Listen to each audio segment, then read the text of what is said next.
What's up everyone? Today I'd like to show you 10 of the most complex JRPGs I've ever played. Some of them are really good and highly recommended, while others are best forgotten in your backlog. I'll also try to explain their complexity to the best of my abilities, so let's begin. Number 10. Vagrant Story. Vagrant Story is an action RPG developed by Yasumi Matsuno, creator of Tactics Ogre and Final Fantasy Tactics. Despite being critically acclaimed, many gamers over the years have quit on it because of its complexity. You only control Ashley, the MC, in the entire game. Some platforming and puzzles are there, adding more to its complicated gameplay, but by far the combat is its hardest learning curve. Inspired most likely by Parasite Eve, you can move around while fighting one or several enemies at a time, but the point of the game is to pause the real-time combat to select which part of the enemy you'll attack. Somewhat similar to the Front Mission series, except those are strategy RPGs. Here, time flows when the sphere grid is inactive while controlling Ashley, but that's not all. You have to create chain attacks known as chain abilities to create the combos that will make more damage. In fact, you have to click the corresponding buttons at the right time to make them work. This game is quite challenging, and if you don't learn what chain attacks to execute against the enemy's body parts, you will struggle a lot with it like I did. To make matters even worse, there's a downside to this. It's a risk system. The more Ashley attacks, the faster the risk bar increases, making Ashley lose concentration, ending up completely debuffed. Only way to avoid this is to use break arts, which don't increase the risk bar at all. There's a magic system that's easy to understand, thankfully also attached to the same sphere grid. It's really useful, so you might want to rely on it more than usual. I never beat this game because of this combat. It's great, but I couldn't get into it. I still recommend it so you can have your own opinion. It's on PS1, but also digitally on the PlayStation Store of PS3 and PS Vita.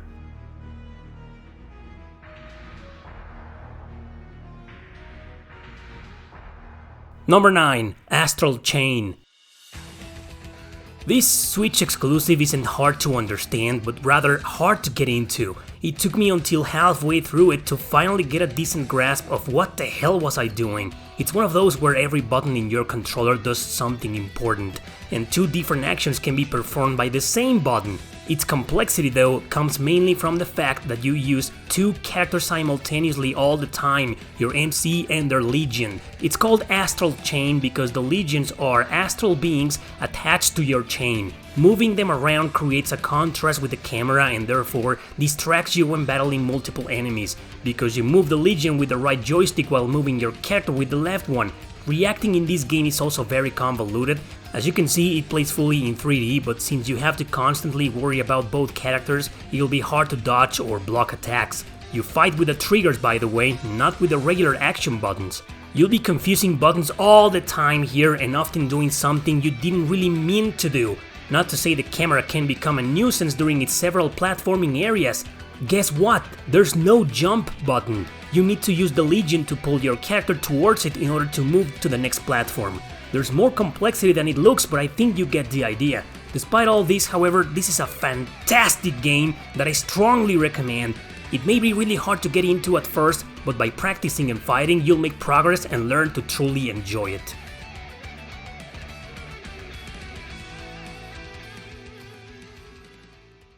Number 8. The World Ends With You.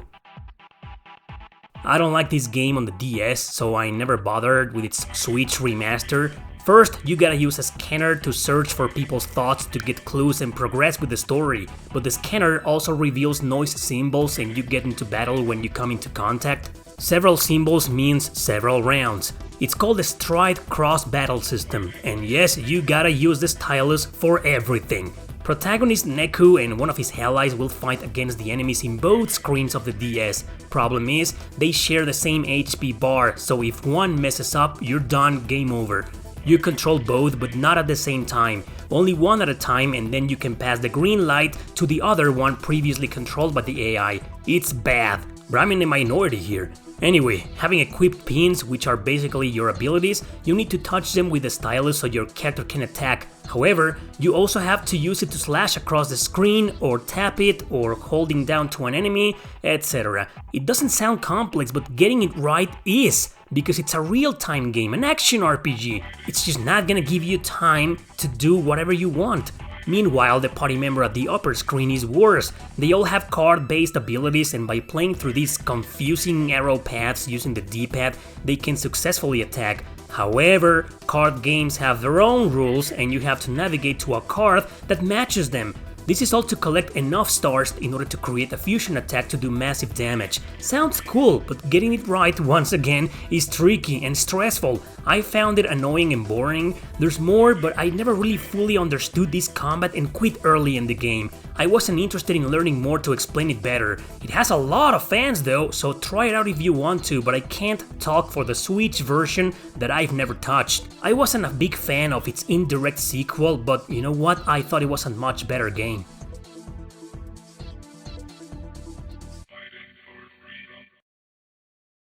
Number 7. The Last Remnant. Well, actually the version I played is the original on the Xbox 360. This is yet another game that rubbed me the wrong way. It has its fans, but I sure am not one of them. In this turn-based RPG, you control various groups of characters against various groups of enemies.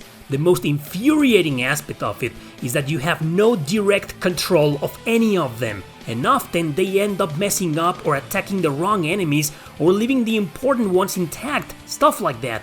You do select random commands at the beginning of each turn and how they will approach the enemy groups. They, however, will do the same. You can attack from the flank, from behind, etc. And if multiple groups target the same enemy group, known as unions by the way, they enter a deadlock. So if they do the same to you, imagine, nonetheless, if too many groups are targeting the same, some will be forced to attack a different group.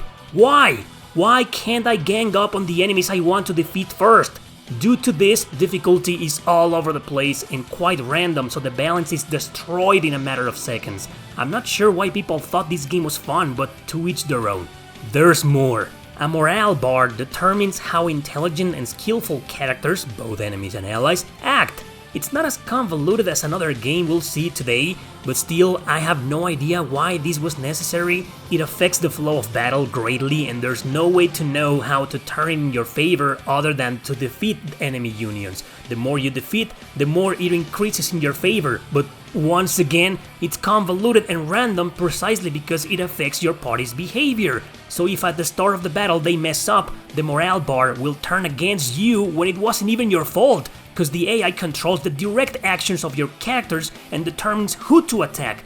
It's a bad battle system in my opinion, unnecessarily complicated, but like I said, it has its fans. This game is on 360 and PC, remastered on PS4, Switch and phones.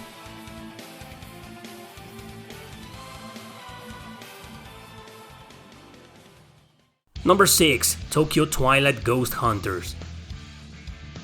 Tokyo Twilight is a really hard game to like, but it has its charm and slowly grows on you. It's one of those that mixes visual novel with tactical combat.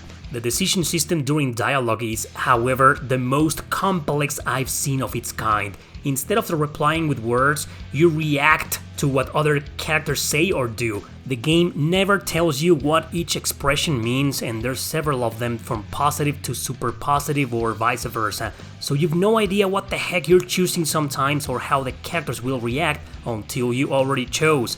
I never beat this game, so I don't know if these reactions can greatly affect the story or its ending, but I'm guessing they do. Combat is strategic and well, take a look at this.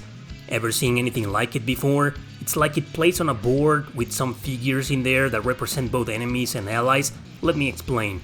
You're supposed to be hunting for ghosts. A navigator guides you since most of the time your characters can't see a damn thing.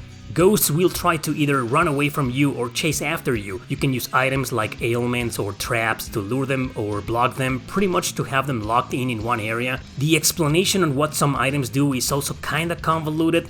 Those radio-like things in different colors on the left are your characters, by the way.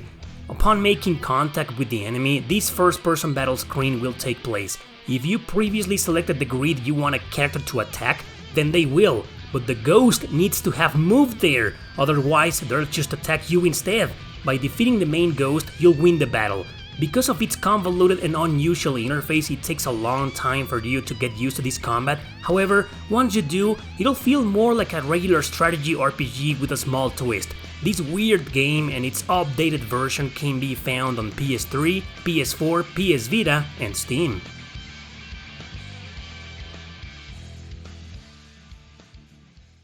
Number 5. Yggdrasil Union.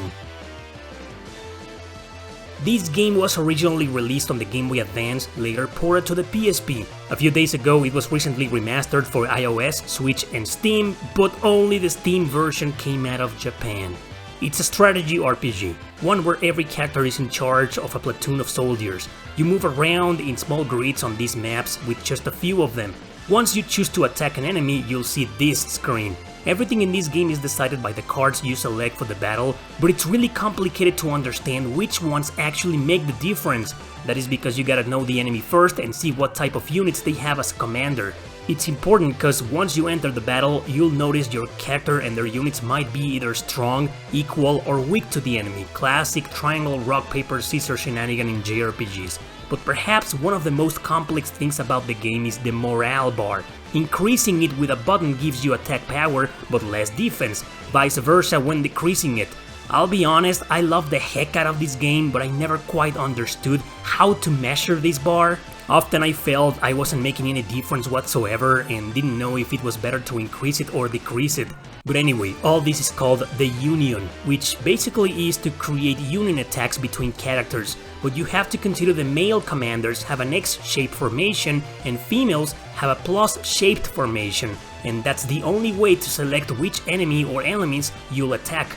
Yet another thing to keep in mind is the rep stat. Characters have a reputation that measures victory rates as opposed to the enemy's POW stat that increases the attack power of a card. It took me forever to somehow get a grasp of this feature as well, especially since characters can have up to 5 effects thanks to the cards. This game is part of the Department Heaven series by Steam Entertainment, infamous for being a collection of really complex JRPGs. There's another one from this series later in this video.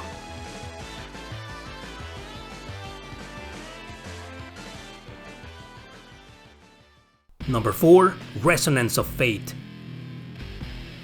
This weird game by Tri-Ace is perhaps the poster child of convoluted RPGs out there. Its infamy is what attracted me to it in first place, but I failed to grasp the enjoyment out of its combat. When I finally understood the basics, I realized it just wasn't for me.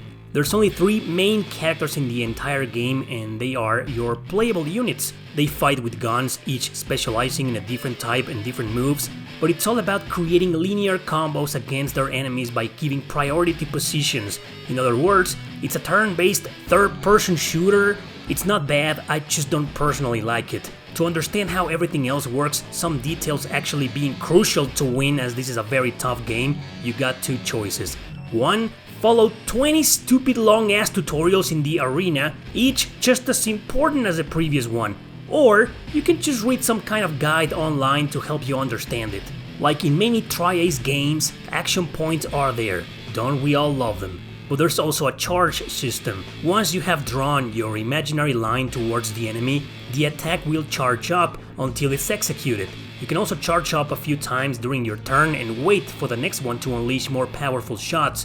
The convoluted part though starts with the enemies. There's 2 types of damage here. Scratch, only submachine guns can do it, but you can't kill anyone with it. It's gotta be turned into the second type, direct damage, using regular guns or even grenades, but not before you've used scratch damage first. An even more complex feature involves the hero actions that you can use while jumping like an acrobat mid-air. But no matter what you do, every time you move, the enemies will move too and attack you, disrupting the flow of your turn. Oh, and just look at how you move outside in the city, in these horribly designed areas that require hexagons to create paths.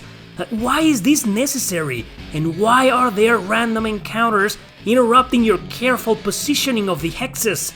Give this bizarre experiment a try if you want to and judge for yourself. It's on PS3, 360 and remastered digitally on PS4 and Windows.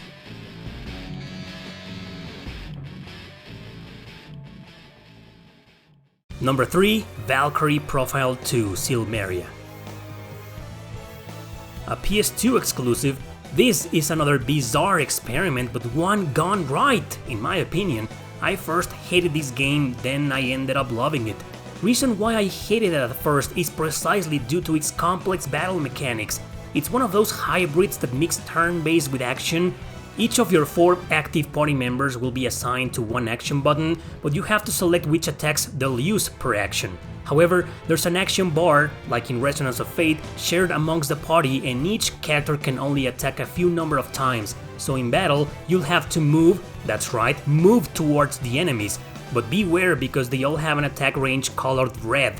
Enter it and they'll attack you first. So you have to strategize how to move around to reach the enemy, or preferably the leader. In fact, battles only end when you die, flee, or kill the enemy leader. Now, where to attack them from also plays an important part. Sometimes you can even break their body parts to get more points after battle and finish them quickly, and sometimes you have to break them first in order to really damage them. This happens with some bosses throughout the game. Some of your characters also have a soul crush skill, but you have to feel the bar down there with regular attacks and combos in order to execute them. Not only that, if all 4 of your fighters have the skill, you'll need to use them in some order, because every soul crush attack reduces the gauge. My advice is to start the battle by dashing, which also consumes part of the action bar by the way, towards the enemy leader and take it out as soon as you can. Using items also uses the action points bar. Now, another big complex part of this game is its equipment system. It goes by colors, and by equipping accessories of the same color, you might unlock certain passive skills. Since this is a really hard RPG, understanding this system is almost indispensable to make battles easier. It took me a long time experimenting with it and a few tips online to get better skills. This game is a masterpiece, so of course it's worth playing through its complex mechanics.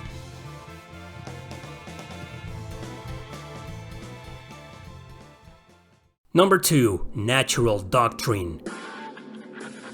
A strategy RPG on PS3, PS4 and PS Vita, and it's one of the worst JRPGs ever made on all 3 systems. Your characters move all the time in giant spaces bound by grids, just like the enemies, but it's so convoluted and complex not even Wikipedia can explain it properly. It says time can be controlled dynamically and units can be controlled in a single space. Well, that last part is obvious. Then it says units are in combat against one another from encampments, where units are able to return to camp at the end of the turn as long as the encampment isn't destroyed. Well, that's true, but it doesn't explain how it works. The camp should be a menu, not an asset inside the battle maps, because it only makes things more confusing. Lastly, it says that units are also able to hide behind objects. That's the one and only cool feature of this game, because it reminds me of Valkyrie Chronicles. But you won't be able to make progress if you keep hiding, and the enemy will do the same, and honestly, it takes forever to advance like this. The rest seems easy to explain, but it just isn't, and it shouldn't be like this. Each character has their own weapon and style of combat, but learning who to use against what and how is what destroys people's patience, including mine. And the camera, Jesus Christ, man. Tutorials are there, but they do a terrible job explaining how to succeed in the game, and the entirety of it is a battle progression. There's a map, sure, but you'll always be on these grids no matter what. This game is beyond wasted potential. It was doomed from the start thanks to its obnoxious ideas. I'd say they were poorly executed, but honestly, there was just no way to execute them right in the first place.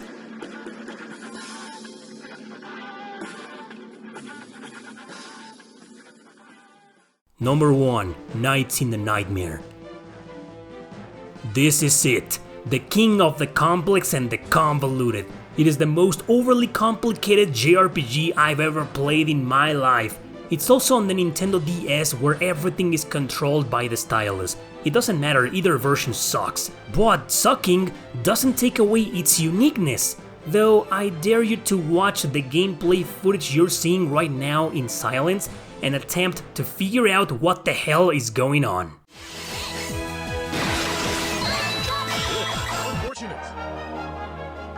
Alright, I'll explain. Basically, you control one of your knights in a grid-based battle system, but first you are met with a setup and a tactics screen.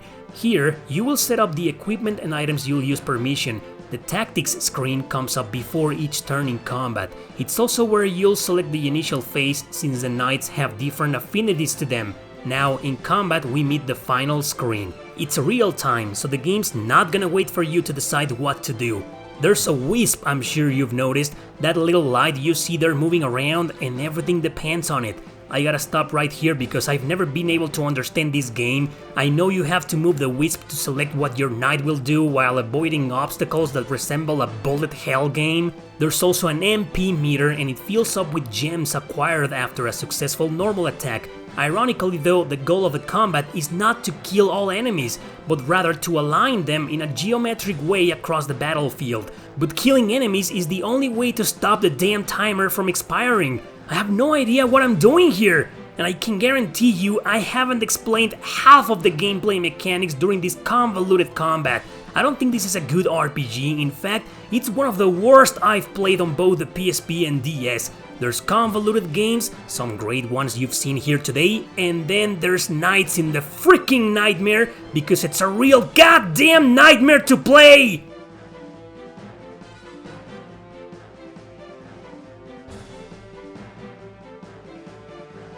You wanna know what else is complicated? Getting these ducks out of the way so you can walk in peace. There are too many of them. And what's going on here? What's going on here? So that's it guys, I'm saving some other really complex JRPGs for a possible part 2 one day. So be sure to subscribe and click on the bell next to the big button, there's nothing complex or convoluted about that. Thank you for watching and see you next time!